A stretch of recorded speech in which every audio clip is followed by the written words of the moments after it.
Bonjour et bienvenue à votre chaîne Bac Sciences Art avec une nouvelle leçon sur les réseaux électriques, toujours sur le calcul de section de câble, un autre exemple. Donc avant de passer à l'exemple, je reviens au rappel qu'on a fait dans l'exercice 1, dans l'exemple 1 et 2, on a dit que IZ doit satisfaire à deux conditions. Donc IN doit être inférieur, c'est-à-dire IZ doit être supérieur ou égal à IN, et I2 doit être inférieur ou égal à 1,45 fois IZ, avec IZ est égal à une constante K multipliée par le courant nominal.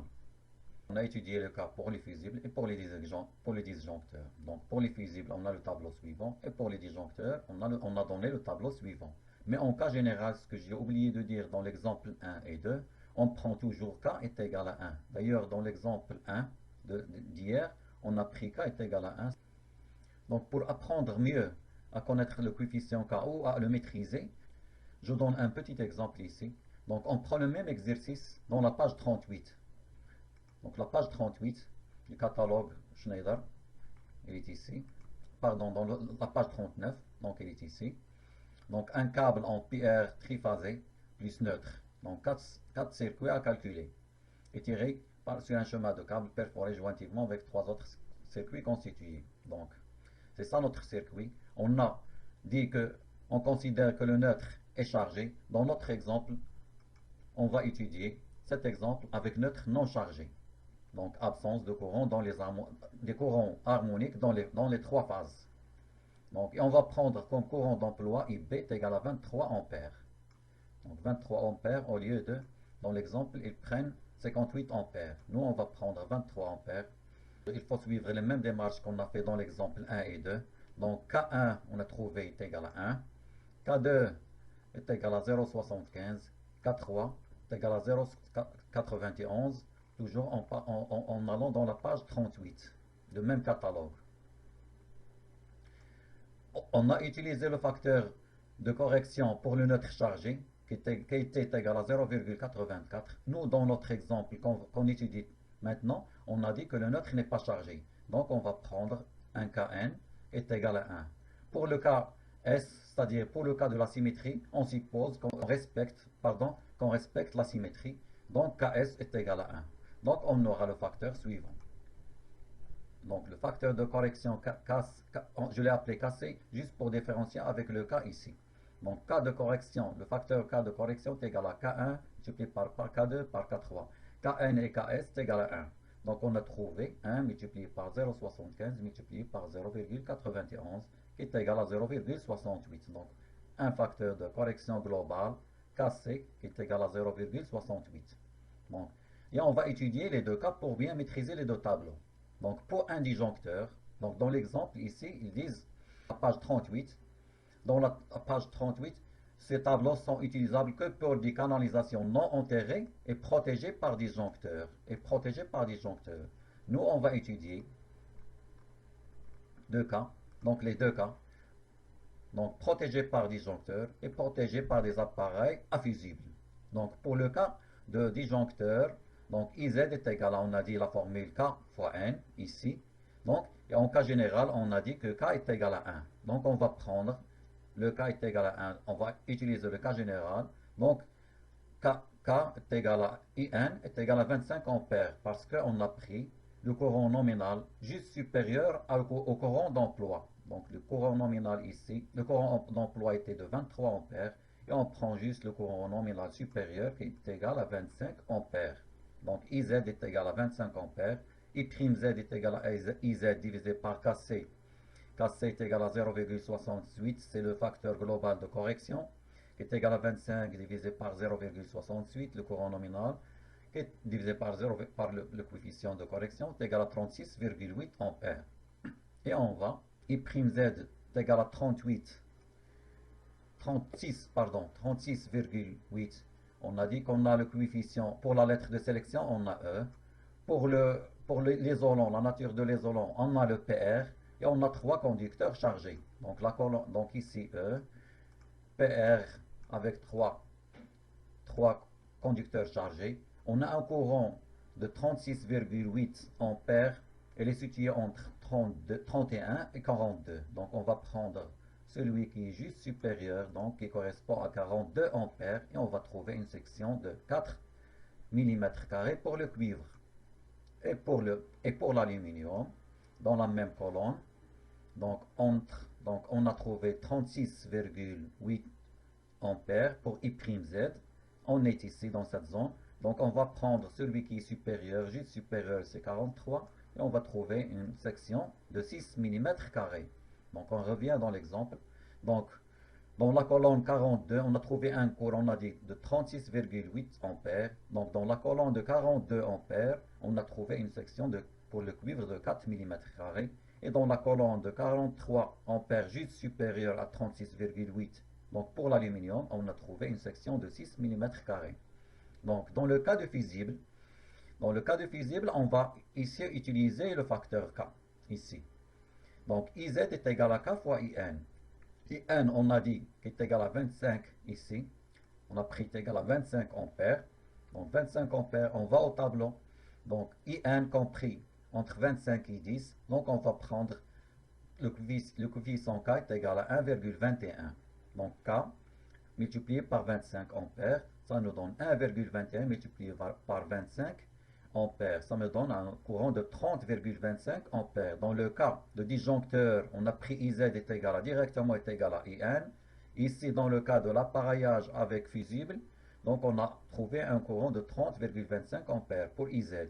Et pour I'Z, le courant fictif, il faut diviser le courant IZ maximal admissible divisé par le coefficient K de correction ici. Donc il faut distinguer avec lui. Donc KC de correction, KC est égal à 30,25 divisé par 0,68. Et on a trouvé un courant, on va trouver un courant fictif de 44,6 ampères. Et on revient au tableau. Donc 44, on a dit 44,6 ampères. Donc pour la lettre de sélection, on est toujours dans la section E. La lettre de sélection E. Le PR, donc l'isolant, le PR, 3 conducteurs chargés. On cherche un courant fictif de 40 dans cette colonne de 44,6 ampères. 44,6 ampères, on ne le trouve pas, mais il est situé entre 42 et 45 et 54, pardon. Donc on va trouver juste le courant supérieur, juste supérieur à I'Z, qui est égal à 54, et on va trouver une section de 6 mm² pour le cuivre. Donc la même chose pour l'aluminium. On a dit qu'on a trouvé un courant fictif de 44,6 ampères. On est 44, pardon. Donc PR3 ici. Donc on ne doit pas se perdre. Donc on est situé entre 43 et 58. Donc on va prendre 58 qui est juste supérieur. Et on va trouver une section pour l'aluminium de 10 mm².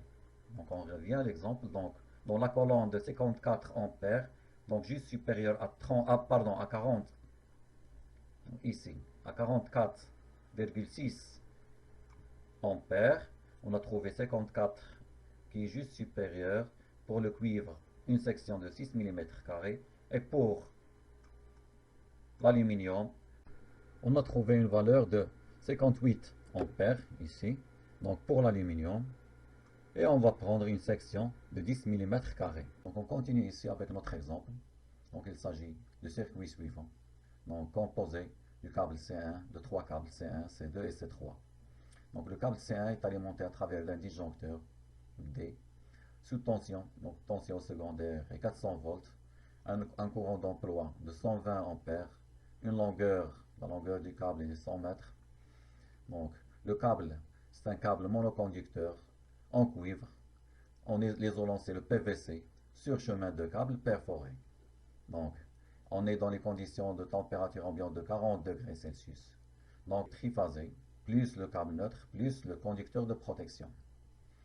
Donc le deuxième câble est alimenté à travers d'un appareillage à fusible dont le calibre est de 25 ampères, c'est le câble C2. Donc d'une longueur de 80 mètres, c'est un câble multiconducteur en cuivre isolé au PR.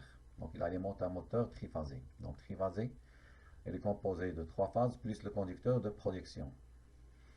La même chose pour le moteur M2 est alimenté à travers le câble. C'est un moteur triphasé alimenté par le câble C3. Donc à travers un appareillage à fusible dont le calibre est 50 ampères. Donc c'est un câble multiconducteur en cuivre isolé en PVC. Donc les conditions ici est 30 degrés Celsius, sous caniveau, donc sous caniveau ici, longueur de 100 mètres, donc c'est triphasé plus de conducteur, donc 3 phases plus le conducteur de protection. Donc je reviens au câble C2, j'ai pas terminé. C'est un câble enterré, donc ici, le câble C2, elle est enterré sous fourreau, à, dans un sol humide à 25 degrés C. Donc, et on vient, donc on va commencer par le câble C1. Donc C1, on va chercher le coefficient K égal, on a dit K1, K2, K3. Donc, il ne donne rien sur le neutre. Donc, tant mieux. Donc, K1 est égal à 1. On suppose qu'on respecte la symétrie, donc KS est égal à 1. Donc, on va travailler juste avec les trois coefficients de correction. Donc, on va aller au tableau pour chercher les coefficients K1, K2, K3. Donc, moi, j'utilise les mêmes tableaux qu'on avait dans l'exemple de la section précédente, dans la page de 38 à la page 41. Donc, on est ici. Donc, premièrement, on va chercher la lettre de sélection. Donc, la lettre qui correspond au mode de pause. Donc, on revient au câble. Donc, j'ai ici la feuille devant moi. C'est un câble monoconducteur en cuivre, isolé au PVC, sur chemin de câble perforé. Sur chemin de câble perforé. On va aller chercher chemin de câble. Tablette non perforée ici. Donc, pour la lettre C, chemin de câble. Donc, on est ici. Donc, sur chemin de câble perforé. Donc, on vient de trouver notre lettre. Il s'agit de la lettre F. Donc, on revient au tableau. On va noter. Donc, la lettre c'est F.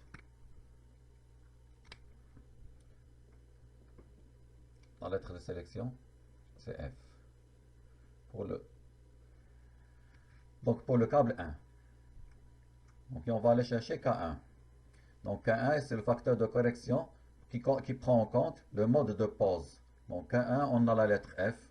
Donc, ici, c'est simple. Donc, on a la lettre F. On trouve K est égal à 1. Donc, on est ici. Donc, et on revient. Donc, K1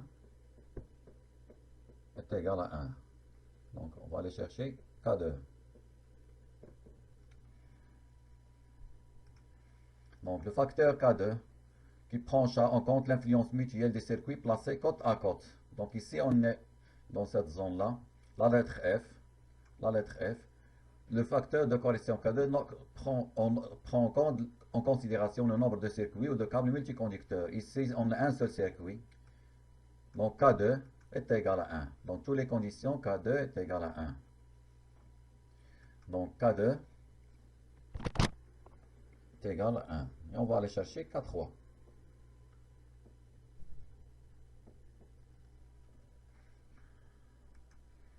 Donc, K3. Ici, le facteur de correction K3 prend en compte la température ambiante et la nature de l'isolant. On est à 40 degrés Celsius et l'isolant, c'est le PVC. Et n'oubliez pas, c'est 3 phases. Donc, la température, 40 degrés.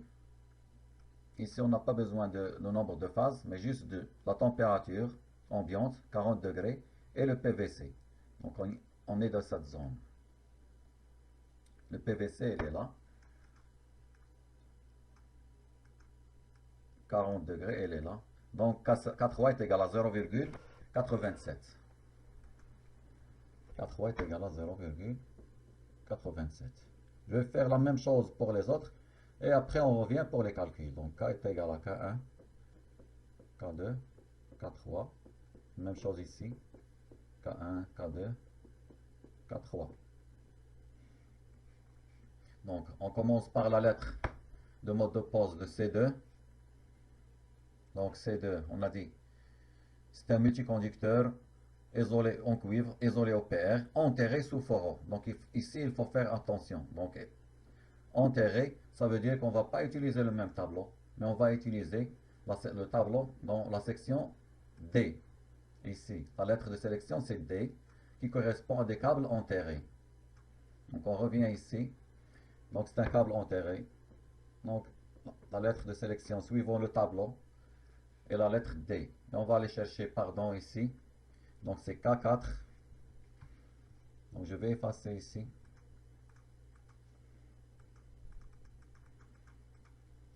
On est en présence d'un câble enterré. Donc on a K4 multiplié par K5 multiplié par K6 multiplié par K7.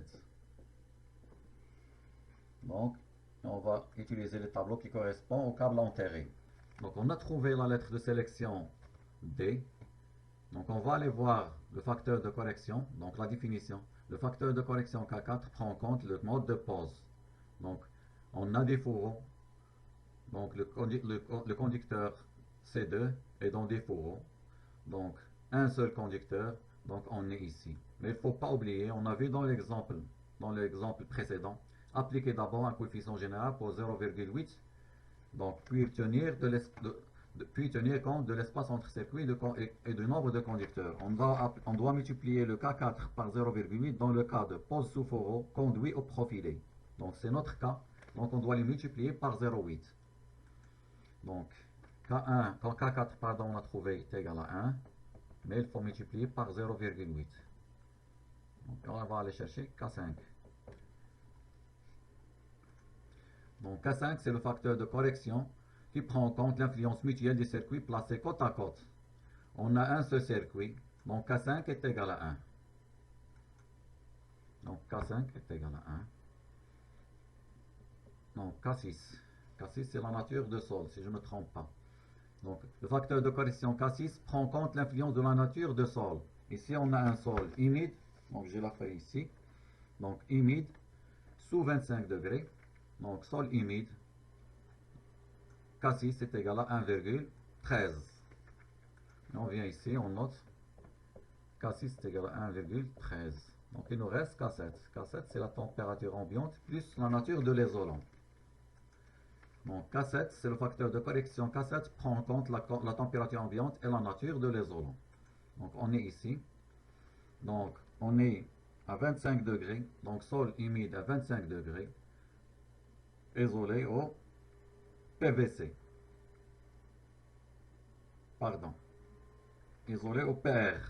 Isolé au PR. Donc ici. Donc c'est 0,96. K7 est égal à 0,96.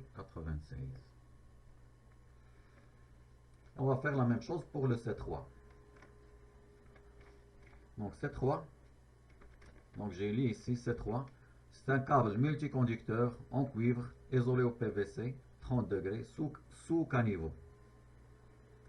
On va aller chercher la lettre de C3. Donc ici on doit aller chercher dans la section des câbles non enterrés. Donc on revient à la page 38. Donc sous caniveau, on la voit ici.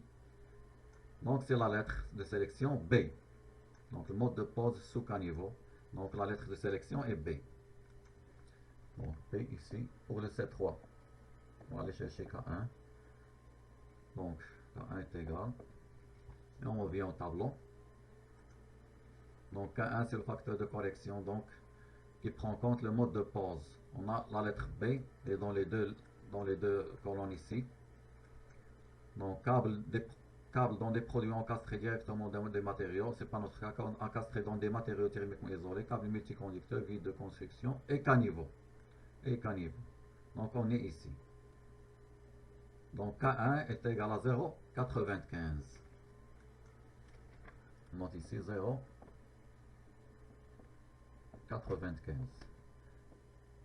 Ça c'est pour, donc je vais effacer.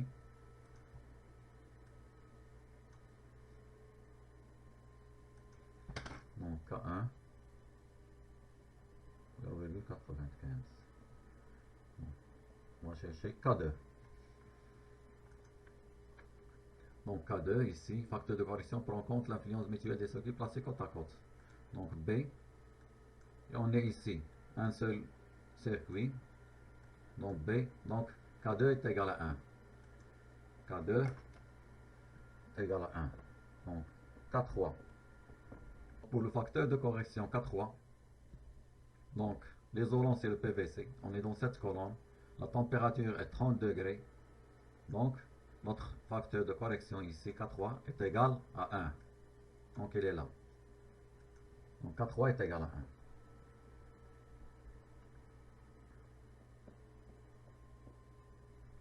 1. Donc on va aller chercher le K. Donc K est égal, c'est le produit entre. Donc 1 fois 1 multiplié par 0,87. Donc K pour le câble C1 c'est 0,87. Pour le câble 2, on va trouver à peu près égal à 0,87. Pour le câble 3, c'est 0,95 multiplié par 1 multiplié par 1, donc c'est 0,95. Donc on va aller chercher IZ. Donc pour le câble IZ, pour le câble C2, et C3. Donc C1, C2 et C3. Donc IZ est égal, on a dit. Donc toujours revenir au premier chapitre qu'on a fait. Donc IZ est égal à K. Je vais l'appeler K'. K' pour différencier avec le coefficient de correction K. Donc K' IN. K' IN. Pour le câble 1, on a un disjoncteur. Le courant d'emploi B, il est ici. Donc IB est égal à 120. La valeur, donc on a dit, on revient à la condition. Donc IB doit être inférieur ou égal à IN, doit être inférieur ou égal à IZ. Donc le courant nominal juste supérieur à IB, c'est 120. Donc on va prendre 120. Donc IN, normalisé, pardon, c'est '120. Donc on va prendre directement 120 ampères pour IN. Pour IZ, on doit multiplier par le facteur K'. On a dit, donc, dans l'exemple de tout à l'heure, que pour les disjoncteurs, généralement, on prend K' est égal à 1. Sauf indication, donc sauf indication, on prend K' est égal à 1. Donc IZ est égal, tout simplement, IZ est égal à K', on a pris 1, donc est égal au courant d'emploi IB est égal à 120 ampères. Donc, on a trouvé IZ, donc I'Z, le courant fictif maximal admissible est égal à 120, c'est IZ, divisé par K, par le facteur de correction K. Donc est égal à 120 divisé par 0,87. On va trouver une valeur de à peu près 140 ampères. Donc ça c'est pour I'Z du câble C1. Et on va faire la même chose pour IZ de C2. Donc IZ, ici il faut faire attention. Dans le câble C2 et C3, on a des appareillages avec fusibles. Donc de calibre 25 pour le C2 et de calibre 50 pour C3. Donc, et je reviens à ma feuille de notes. On a dit pour des calibres inférieurs ou égaux à 25 ampères, dans le cas de fusible, comme dans notre cas ici. Donc 25 ampères, calibre 25 ampères, on prend K' est égal. Donc on vient de le voir dans l'exemple qui est passé. Juste revenir en arrière dans la même vidéo. Donc vous allez trouver le tableau avec qui donne le coefficient K au K'. Donc dans notre cas, on a un calibre qui est supérieur ou égal à 25 ampères. Donc on prend 1,21. Donc IZ est égal à 1,21 multiplié par IN, le calibre 25, donc c'est 25 ampères. On va trouver IZ est égal, IZ est égal, je cherche mes notes, 30,25. 25 ampères. I'Z est égal, on a dit IZ divisé par le facteur de correction K qu'on vient de trouver. Elle est ici 0,87. On a trouvé 0,25, donc est égal à 30,25 divisé par le facteur ici, donc il est ici 0,87. Et on trouve une valeur pour I'Z, je vais l'appeler 2, donc ici 1, l'autre c'est 3.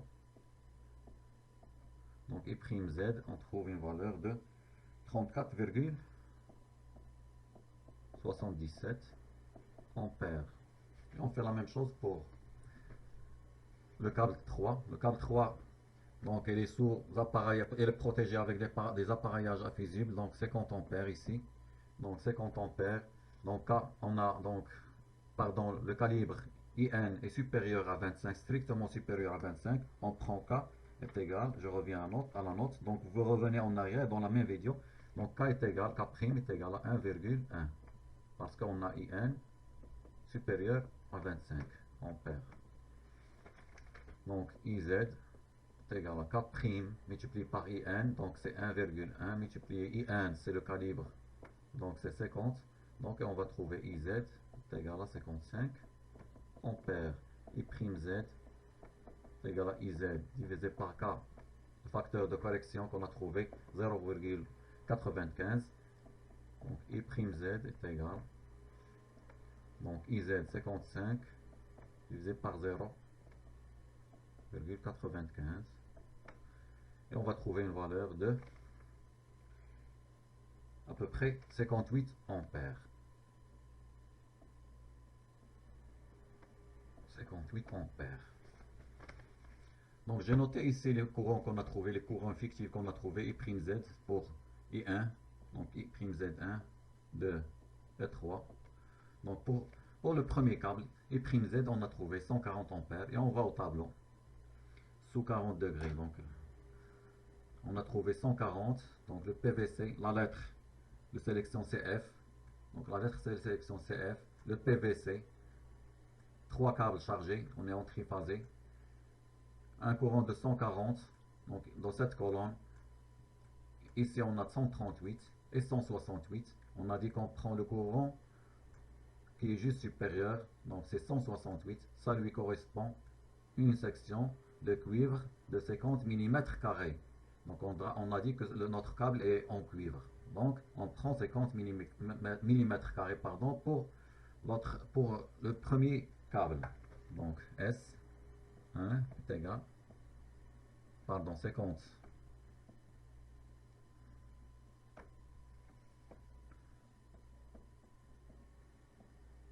mm carrés. Donc pour I'Z 34,77, il faut faire attention.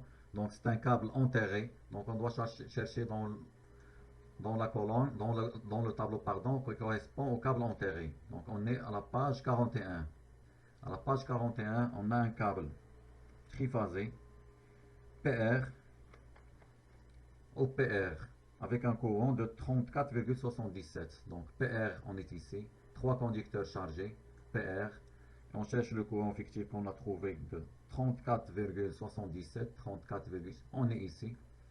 Donc on est entre 31 et 41, donc on prend la section qui correspond au 41, juste supérieur, donc c'est 2,5 mm carrés. S2, 2,5 mm carrés. On va aller chercher S3. S3 pour un courant I'Z de 58 ampères. On revient au tableau qui correspond au câble non enterré. Donc pour le câble 3, c'est en PVC, donc triphasé PVC, avec un courant de 58. La lettre de sélection c'est B. Donc la lettre de sélection B, le PVC 3, ici, on est dans cette colonne-là.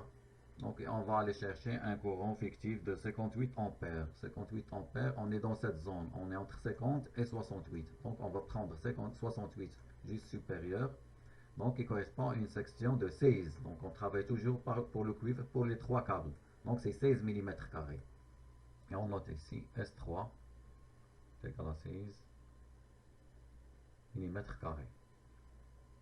Avec les sections qu'on vient de trouver, S1, S2, S3, on doit calculer delta U, la chute de tension, delta U, pour les 3 conducteurs, et savoir s'il est conforme aux normes. Pour le calcul de la chute de tension, donc il faut revenir aux exercices ou aux exemples que j'ai fait. Donc je vais vous mettre le lien en bas dans la description, donc pour comment calculer la chute de tension. Donc on a vu que dans les moteurs, delta U, on pose 100, donc elle est égale à 5%.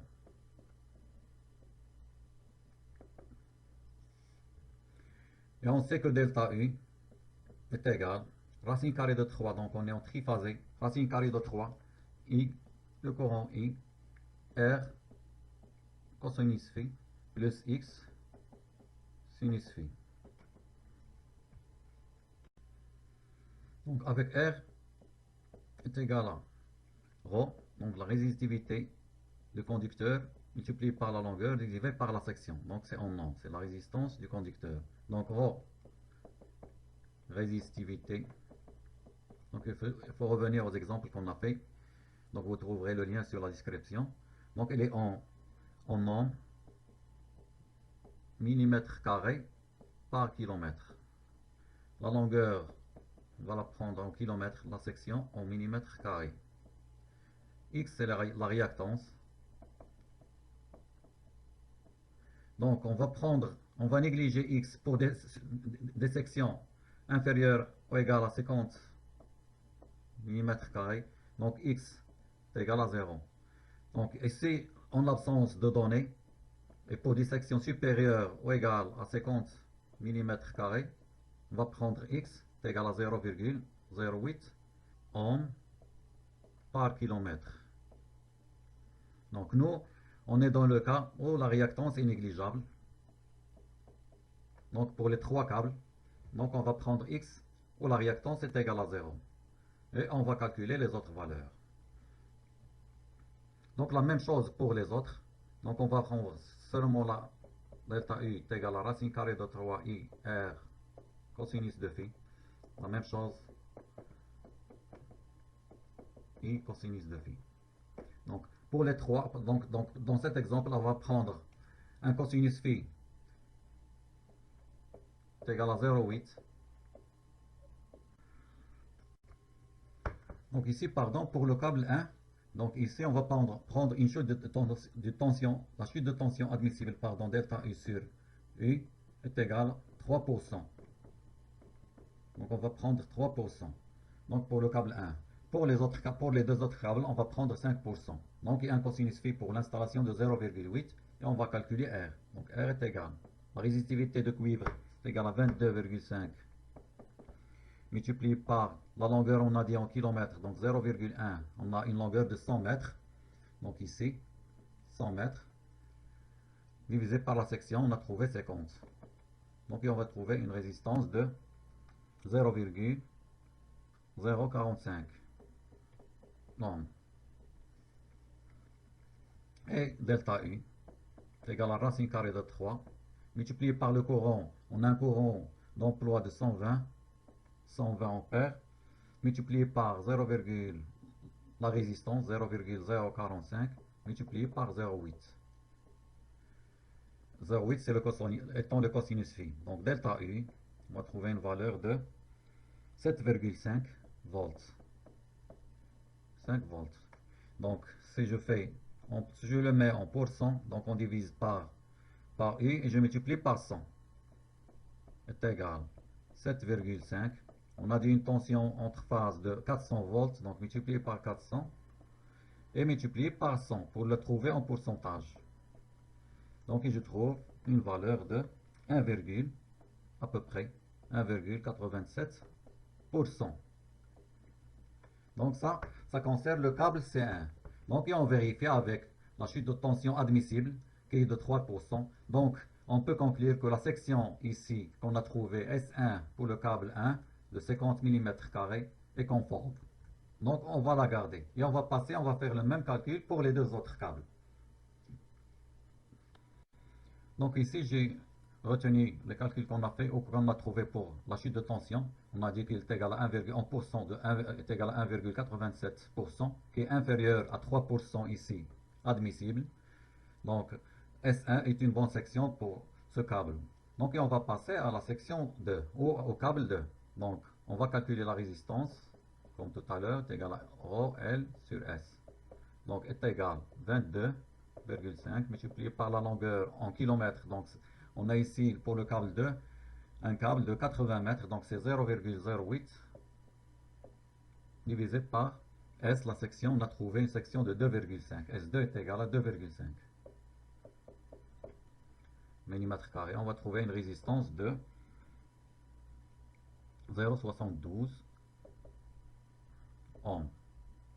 Et par la suite, delta U, on a dit qu'on va prendre juste avec cosinus phi, donc racine carrée de 3, multiplié par le courant.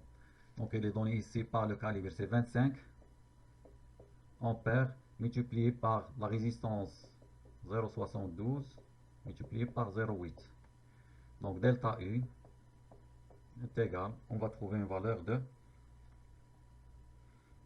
à peu près 25 volts.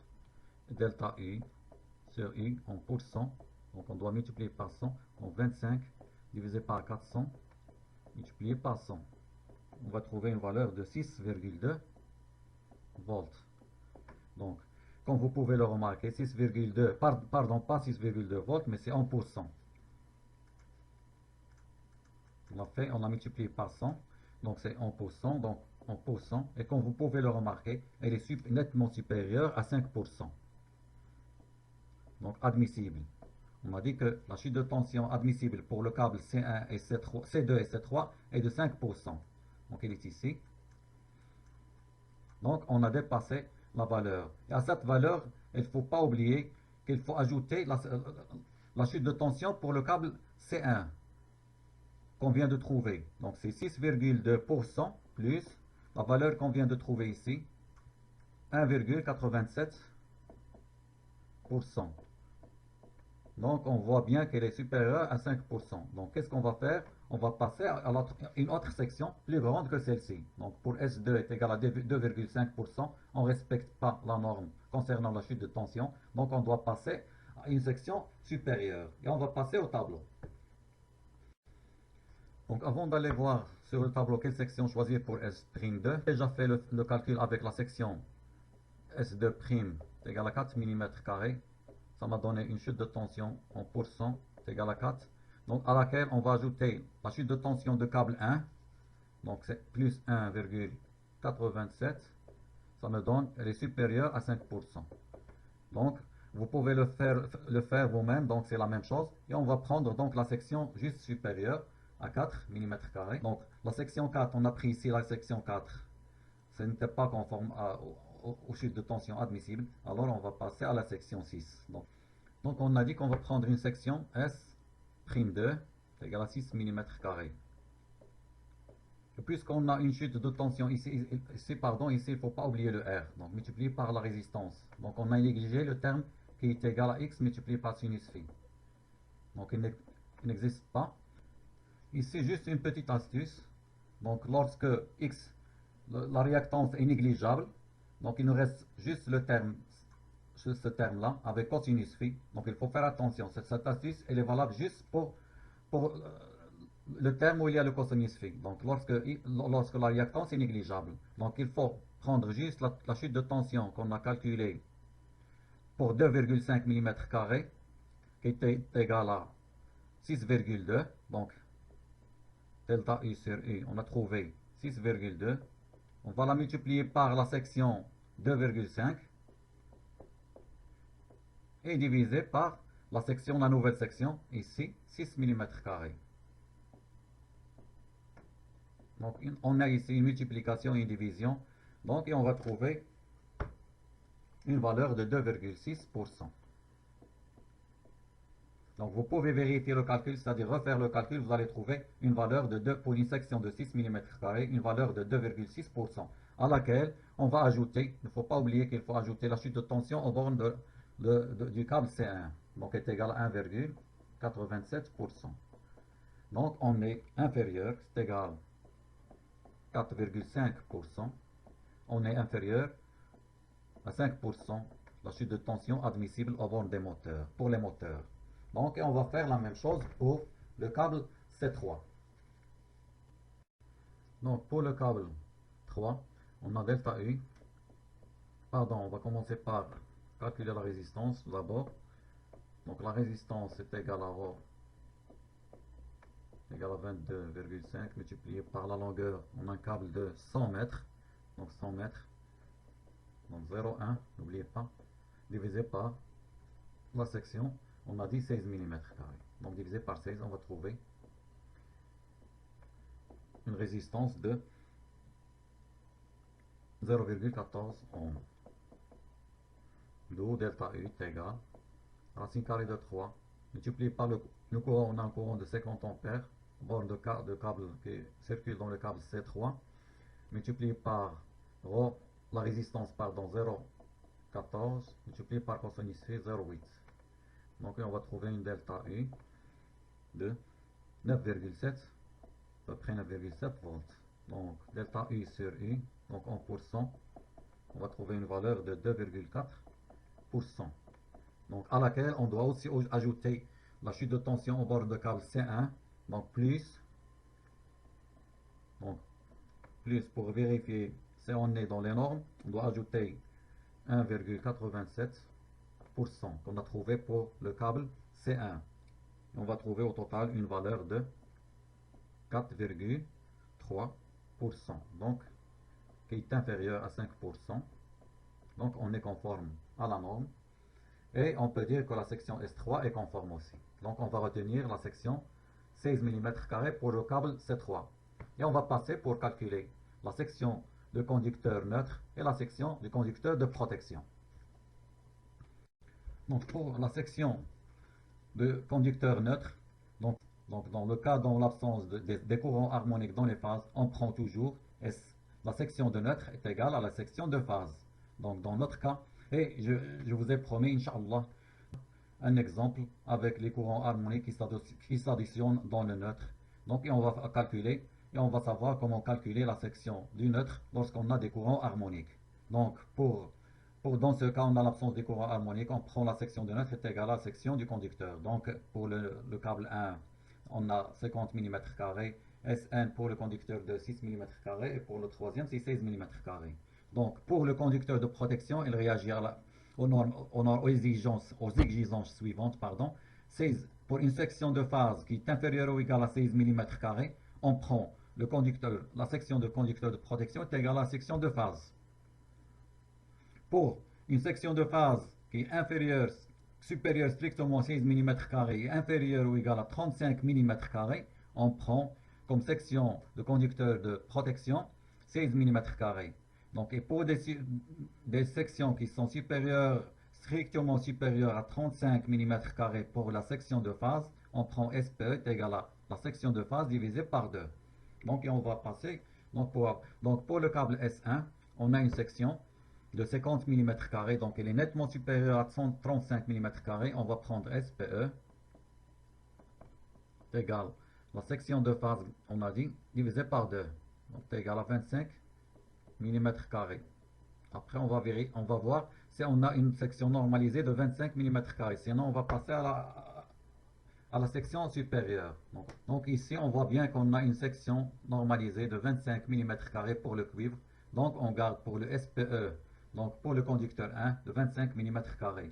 Donc, pour la section du câble 2, pardon, donc SPE,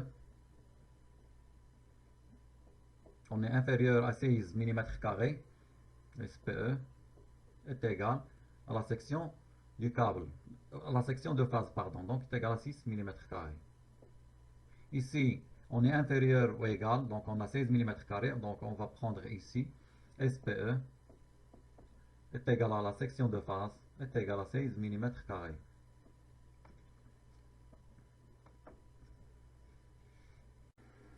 Donc avant de passer à d'autres exemples, j'ai deux remarques à faire. Donc concernant le câble C1 et C2, on a dit qu'il est triphasé juste avec le conducteur de protection. Donc on n'avait pas besoin de calculer la section de neutre pour S2 et S3.